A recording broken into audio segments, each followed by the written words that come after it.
आकृति, क्या है ये मामला 4 लेबर कोड और आप लोग क्यों इसके खिलाफ प्रोटेस्ट कर रहे हो? मतलब बेसिकली मोदी सरकार जिस वजह से सत्ता में आई थी, उन्होंने वही कहते हैं ना, फाइनल नेल डाल दिया है। मजदूर विरोधी वर्कर्स के अगेंस्ट जो उन्होंने पूरा अपना पूंजीपतियों की यारी जो उन्होंने इतने सालों तक उनको निभानी थी, उसका एकदम फाइनल सर्टिफिकेट उन्होंने इस 4 लेबर कोड से दिया। बेसिकली अब यही है कि इतने सालों की जो मेहनत थी मजदूरों की और हमारे जो पुरखे रहे, जिन्होंने बहुत ही लड़कर 8 घंटे काम, 8 घंटे मनोरंजन, 8 घंटे आराम का जो पूरा, जिसका खैर वो तो यहाँ भी दिल्ली में जितने भी फैक्ट्रीज में आप जाएंगे और जितने भी एनसीआर रीजन्स की फैक्ट्रीज में आप जाएंगे, आपको मालूम चलेगा कि वो तो भी इस देश में 12 घंटे लोग काम कर रहे हैं, लेकिन अब ये लीगल हो गया है कि आप 12 घंटे काम कर सकते हैं। तो अब पहले आप कहीं से भूल चूक करके आप लेबर कोर्ट जा सकते थे और कह सकते थे कि मेरा मालिक मुझसे 12 घंटे काम कराता है, अब आप वो भी नहीं कर सकते क्योंकि अब वो लीगल हो चुका है। दूसरा, आप मतलब अब कॉन्ट्रैक्ट पे काम करना कोई वैसा नहीं है कि आप डिमांड कर सकते हैं गवर्नमेंट से कि हमें पक्की नौकरी दीजिए, क्योंकि अब कॉन्ट्रैक्ट वर्कर, एक कॉन्ट्रैक्चुअल काम करना लीगलाइज है। अभी आप बहुत आसानी से उसको लीगली उसमें कर सकते हैं। कई ऐसे कानून जो सीधे सीधे तौर पर मजदूरों के खिलाफ है, मजदूर विरोधी है और पूंजीपतियों के जो मुनाफा है, जो जिसको बचाने के लिए मोदी सरकार आई थी। क्योंकि जैसा हमने शिफ्ट भी देखा है, जिस तरह से लोगों ने एक जो पूरा अंबानी अडानी, आप मतलब पहाड़, बिजली, पानी, नदी, सड़क सब ले लीजिए, आज कोई देश का कोई ऐसा कोना नहीं है जो सरकार ने पूंजीपतियों को बेच ना दिया। और अब उसके आखिर जो उनका स्टैंड पॉइंट था कि अब बस यही वो करने के लिए आए थे, उन्होंने इसी तौर पे पूरा किया। और सबसे मुश्किलात यही है कि इसे इतना वाइट वॉश करके मीडिया में दिखाया जा रहा है, ईज ऑफ डूइंग बिजनेस के तौर पर दिखाया जा रहा है कि जिनके खिलाफ ये कानून आया उन तक ही ये बात नहीं पहुंच पा रही है कि ये किस तरीके से उनके सर पर इतनी बड़ा मतलब तलवार गिर रही है, कैसे उनकी स्थिति, मतलब आज मजदूरों की स्थिति इस लेबर कोड के बाद किसी बंधुआ मजदूर, किसी ऐसे मजदूर जो आजाद नहीं है, उसके बराबर हो जाएगी। हम सदी में सैकड़ों साल पीछे जा रहे हैं इस लेबर कोड के आ जाने के बाद। देश के जो प्रधानमंत्री हैं वो 18-18 घंटे काम करते हैं। तो देश के प्रधानमंत्री 18-18 घंटे काम करके 3 करोड़ का जैकेट पहनते हैं। हमारे मजदूर साथियों को, उनको 3 करोड़ का जैकेट नहीं चाहिए ना। वो तो यही कह रहे हैं कि आज जितनी महंगाई है, उतनी महंगाई में 10-20 हजार रुपए, मतलब न्यूनतम वेतन, मिनिमम वेज, अगर आप कोई भी इंसान अगर सड़कों पे चलता हुआ किसी फैक्ट्री में भूले बैठ के पहुंच जाए, उनसे पूछिए उनको मिनिमम वेज मिलता है क्या? आज दिल्ली में लोगों को मिनिमम वेज मिलता है? 18 घंटे आप सरकारी नौकरी में 9 to 5 हमसे कराइए, सरकारी नौकरी में हम करते हैं वो जो टाइम है, और हमारी जो समय है उस हिसाब से हमें वेतन तो दीजिए। आप 10-12 हजार में जहाँ तेल, बिजली, पानी, नमक सबका दाम बढ़ता जा रहा है, आप पेट भरेंगे, पेट काट के बच्चों को पढ़ाएंगे, दवा इलाज करेंगे। सरकारी अस्पतालों की क्या स्थिति है, सरकारी स्कूलों की क्या स्थिति है, हम सबको मालूम है। बसों में, ट्रेनों में लोग भेड़ बकरियों की तरह ठूसे ठूसे जाते हैं, लेकिन कोई ट्रांसपोर्टेशन की उनको व्यवस्था नहीं है, कोई सुविधा नहीं है। आप 18 घंटे काम करके 3 करोड़ का जैकेट पहन लेते हैं।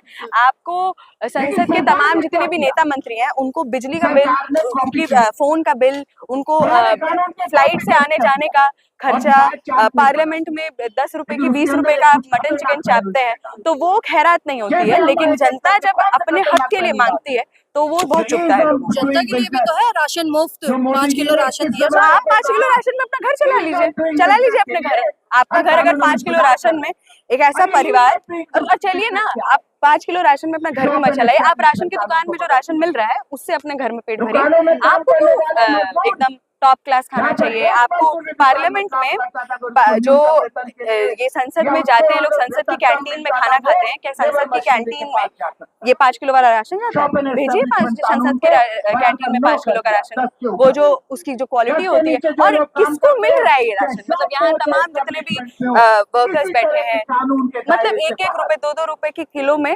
बादाम छीलते हैं। आंगनवाड़ी की कर्मियां हैं जिनका पूरा नियमित प्रकृति का काम है। स्कूल बंद होता है, गर्मी सर्दियों की छुट्टियां होती है, लेकिन इनको छुट्टियां नहीं मिलती, सर्दी गर्मियों की छुट्टियां नहीं मिलती है। ये इनसे पूछे इनको मिल रहा है कि नहीं 5 किलो का राशन? अगर इनको मिल रहा हो तो वो जो 5 किलो राशन का दावा भी करते हैं, अगर किसी को मिल रहा हो तो बताइए, और खुद के घर में ले आइए ना, अपने बच्चों को पढ़ाइए। ये तमाम लोग जो सरकारी, मतलब ये इसका ये दावा करते हैं कि इनको हम खैरात दे रहे हैं। अरे किसके पैसे से खैरात दे रहे हैं आप? हम जितना भी माचिस से लेकर पेन, पेंसिल, कपड़ा जो भी खरीदते हैं उसमें हम जनता टैक्स देती है, इंडायरेक्ट टैक्स देती है। आप सारी टैक्स सब चीजों का छूट मालिकों को 2 कौड़ी में, 2 रुपए में करोड़ों की जमीन बेच देते हैं। और हमें तो नहीं देंगे आप 2 रुपए में करोड़ों की जमीन, हमें तो नहीं देंगे ना। हमें हाँ 1 रुपए 2 रुपए में आप हमें तो नहीं देंगे। तो फिर किसकी सरकार है, किसके लिए काम करती है और किसके पैसों पे करती है? जो टैक्स पेयर के पैसों पे ये जो मालिया भाग जाता है। ऐसे तो जितने भी स्टूडेंट एक्टिविस्ट हैं उनके पीछे आप NIA लगा देंगे, उनके पीछे आप CID लगा देंगे, आपसे मालिया नहीं पकड़ा जा रहा है। आपसे इतने बड़े बड़े जो बैंक करप्शन करके फंड उठाकर भाग जाते हैं आपके देश से, वो आपसे पकड़े नहीं जा रहे। लेकिन ये छात्र, नौजवान, स्टूडेंट, टीचर्स, ये सब आपसे पकड़े जाते हैं। ये सरकार किसके लिए काम करती है और किसके दम पर ये देश चल रहा है, ये मजदूर जानते हैं। एक दिन सारे मजदूर अगर बैठ जाएं सड़कों पर तो इनको समझ में आ जाएगा, पार्लियामेंट नहीं चल पाएगी। लेकिन ये करते नहीं। आकृति, जब ये कानून लाया गया, ये कानून जब पास किया गया तो उसमें ये भी कहा गया कि ये जो मजदूर हैं जिनके लिए ये कानून है उनके फायदे के लिए है, उससे उनको फायदा मिलेगा। हाँ तो बताइए कौन सा फायदा मिलेगा? मतलब कोई गारंटी दे कि जॉब का मतलब तो ये नहीं होता ना कि आपको 10,000 का जॉब दे दिया है। आप कुछ सिक्योरिटी तो दीजिए कि अगर आपको, अब इसमें बात कहा गया कि आप ऑर्गेनाइज नहीं कर सकते, आप हड़ताल नहीं कर सकते। आपको हड़ताल करना होगा तो 60 दिन का आपको पहले नोटिस देना होगा। मजदूर 60 दिन का नोटिस देता है और 60 दिन के अंदर अगर उसको जो उनके मालिक है वो निकाल देते हैं फिर, और जो तमाम उनकी सिक्योरिटी, उनकी जॉब सिक्योरिटी का क्या? और कब से यूनियन बनाना, ऑर्गेनाइज करना, हड़ताल करना जो कॉन्स्टिट्यूशन हमें राइट देता है, कब से वो गैर कानूनी हो गया? उसके लिए हमें जब संविधान ने हमें उसका अधिकार दिया तो हमें क्यों किसी मालिक, किसी नेता मंत्री के सामने हाथ फैलाने की जरूरत है? हमें जब मन करेगा, हमारी जब जरूरत होगी, जब हमारी जरूरतें पूरी नहीं होंगी तो हम करेंगे हड़ताल, हम करेंगे यूनियनाइज, हम करेंगे ऑर्गेनाइज। हमारा इतिहास रहा है। तो फिर इसके लिए नोटिस कौन सी सुविधा आप दे रहे हैं? आप लोगों को न्यूनतम वेतन नहीं पहुंचा पा रहे हैं। 18,000, 22,000 हेल्पर और वर्कर को दिल्ली में न्यूनतम मिनिमम वेज है, किसको मिलता है? किसी को नहीं मिलता है। आप न्यूनतम वेज नहीं दे पा रहे हैं, कॉन्ट्रैक्ट पे रखना आप लीगलाइज कर रहे हैं। काम के घंटे हिस्टोरिकली जो हमने जीता था उसको घटाकर आप उसको पूरी जीत को पूरी तरह से मिटमैला करके आप 12 घंटे कर दे रहे हैं। क्या दे रहे हैं आप लेबर को? कौन सी सुविधा दे रहे हैं? बिजली, पानी, चिकित्सा व्यवस्था। अभी आप अंबेडकर अस्पताल में चले जाइए, वहाँ किस तरह से मजदूरों के साथ व्यवहार होता है। लोगों के हाथ कट जाते हैं, पैर कट जाते हैं, दवा इलाज की कोई सुविधा नहीं है, लाइनों में खड़े रहते हैं। कोई भी जानता है कि सरकारी अस्पताल की क्या स्थिति है। तो ये स्थिति है। कौन सा आप क्या दे रहे हैं? आप ये तो फिर लोग कर ही नहीं रहे होते ये सब। सरकार ने 1.5 साल बाद परमिशन दिया। अच्छा, एक बात बताएं कि ये जो अभी कानून पास किया गया है, जो इसको लेकर के विपक्ष भी संसद में काफी हल्ला बोल किया कि ये वापस लिया जाए, ये सही नहीं है। इसमें क्या विपक्ष की जो मंशा है, क्या वो सही है? विपक्ष, देखिए विपक्ष मतलब ये तो हमें बिल्कुल भी नहीं भूलना चाहिए कि प्राइवेटाइजेशन और जिस तरह से जो पूरा प्राइवेटाइजेशन और लिबरलाइजेशन इन सबकी नीतियां कांग्रेस ही लेकर आई थी। कांग्रेस कोई बहुत ही मजदूर प्रेमी नहीं रही है। तो अगर इनको आज इनकी छातियों में इतना दर्द हो रहा है, पेट में इतना दर्द हो रहा है, तो आइए सड़कों पर उतरिए। क्यों नहीं? आप तो MP MLA हैं, सड़कों पर उतर आइए। आप आइए ना, लोगों के बीच बैठिए, फैक्ट्री में जितने भी मजदूर हैं उनको यूनियनाइज करिए, ऑर्गेनाइज करिए, सड़कों पर लेकर आइए। चलिए शुरू करते हैं, एक हड़ताल शुरू करते हैं, अनिश्चितकालीन हड़ताल शुरू करते हैं। गरम गरम बातें आप कर रहे हैं संसद में। आजकल तो राहुल गांधी हर वर्ग के लोगों से मिल भी तो रहे हैं, ये भी तो पहल कर रहे हैं। क्योंकि अभी आने वाले दिनों में 4-5 राज्यों में चुनाव है। ये तमाम जितनी भी चुनावबाज पार्टियां हैं वो चुनावी मेंढक हैं। अभी SIR का इतना इन्होंने तमाशा किया, लेकिन पूरा बात उन्होंने बिहार में वो ढेर के रख दिया, क्योंकि बिहार में चुनाव थे ना। और SIR तो दिल्ली में भी, आंगनबाड़ी की कर्मियां दिल्ली में भी लागू कर रहे हैं, बंगाल में लागू हो रहा है, हर जगह BLO की मौतें हो रही है। तो आप मुद्दा तो उठा रहे हैं, लेकिन वही बरसाती मेंढक की तरह इलेक्शन के आसपास टर करते हैं, उसके बाद फिर गायब हो जाते हैं। लगता है अब राहुल गांधी फिर से सड़कों पर उतरेंगे, फिर गायब हो इसीलिए गए। चैलेंज का इतनी हमारे सामने अभी है। बिहार में डेमोलिशन हो रहे हैं ना, डेमोलिशन शुरू हो गए, कहाँ गए तेज प्रताप यादव, तेजस्वी यादव, तेज प्रताप यादव, जितनी भी विपक्ष थे, राहुल गांधी। चलिए फिर से क्यों, अब बिहार में इलेक्शन हो गए तो अब वहाँ का काम सुपड़ा साफ, अब चलते हैं कहीं और, क्यों आप वहाँ जाइए। विपक्ष सिर्फ वही, मतलब आज अगर स्थिति ये है तो कांग्रेस ने ही पूरी तरह से वो ग्राउंड दिया है भाजपा को। जब कांग्रेस सरकार में थी तो यही सोचने की जरूरत है कि कांग्रेस ने क्या किया, और उन्होंने भी कभी भी मजदूरों की स्थिति हमेशा से ही इस देश में बहुत ही बुरी थी और बदतर से बदतर होती जा रही थी, लेकिन भाजपा सरकार ने उसको एक कदम और आगे बढ़ा दिया, गर्त में डाल दिया। बिल्कुल गर्त में डाल दिया। और ये है कि अगर विपक्ष से आज हम कोई उम्मीद करते हैं तो हमें समझने की जरूरत है कि अगर ये जितने भी बॉन्ड आते हैं ना, जितने भी फंड आते हैं भाजपा को, अगर 900 करोड़ का फंड भाजपा को देती है पूंजीपति, तो कुछ 100 करोड़ का फंड कांग्रेस को भी है।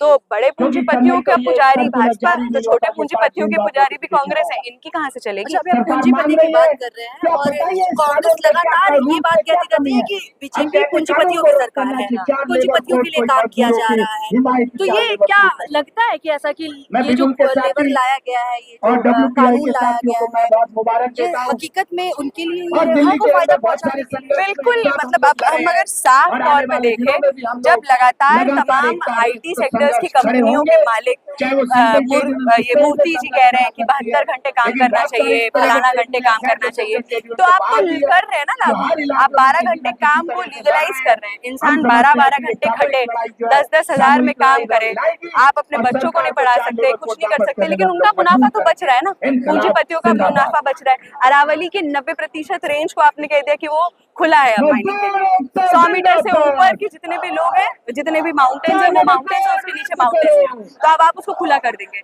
आप जंगलों को, जमीनों को सबको बेच दे रहे हैं, तो फिर किसके लिए काम कर रहे हैं? 1 रुपए में आपने इतनी जमीनें बेच दी, तो फिर किसके लिए काम कर रहे हैं? क्या रहेगा नेक्स्ट स्टेप, क्या रहेगा आप लोगों का? हमारा यही कॉल है कि 1 दिवसीय जो रस्मी कवायद है उससे नहीं होने वाला है, 1 दिवसीय हड़ताल से कुछ नहीं होने वाला है। अभी अनिश्चितकालीन हड़ताल, तब तक सड़कों पर बैठना, तब तक ये करना, इसको आगे ले जाने की जरूरत है। हम लोगों को डर नहीं लगेगा फिर जेल डाल दिए जाएंगे, डिटेन कर लिए जाएंगे, तो वो उनकी आवाजें बंद कर दी जाएगी? वो तो हमेशा से करते आए हैं, लेकिन जब जन सैलाब होगा, हम यही मानते हैं, इस जनता के सैलाब में, जन समंदर में ये तमाम सरकारें डूब के मर जाएंगी, खत्म हो जाएंगी। और इतिहास यही बताता है कि जब लोग सड़कों पर उतरते हैं तो तमाम जितने भी धन्ना सेठ, पूंजीपति, मालिक, सरकारें, इन सबकी कुर्सियां हिलने लग जाती हैं। लोगों पे हमें पूरा भरोसा है, जनता पर हमें पूरा भरोसा है, और हम जितनी मेहनत से, जितनी मतलब निष्ठा से लड़ेंगे और इस पूरे के पूरे आंदोलन को आगे बढ़ाकर लेकर जाएंगे। तब तक ये कुछ कर नहीं सकते हैं, इनकी चूल हिल जाएगी, तभी तो इतना डरते हैं ना ये।